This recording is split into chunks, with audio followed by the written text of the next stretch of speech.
রাজধানীর কাঁচা বাজারগুলোতে শীতকালীন সবজির সরবরাহ বাড়ায় কিছুটা স্বস্তি ফিরেছে মানুষের মনে।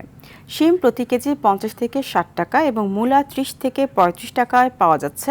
মানভেদে ফুলকপি ও বাঁধাকপি প্রতিটি বিক্রি হচ্ছে 30 থেকে 40 টাকায়।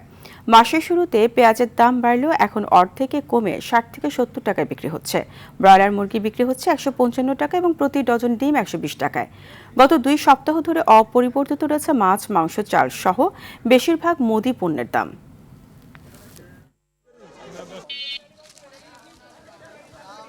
পেঁয়াজ কেলি কেজি বেশি 40-50, মিষ্টি কুমড়া 40 টাকা 50 টাকা কেজি। সবজি বেচতেছে আপনার, বেগুন বেচতেছে আপনার 60 টাকা কেজি, সিম 50 টাকা, পুঁইফল 60 টাকা কেজি, লাউ 60 টাকা পিস, আর মূলার কেজি 30 টাকা।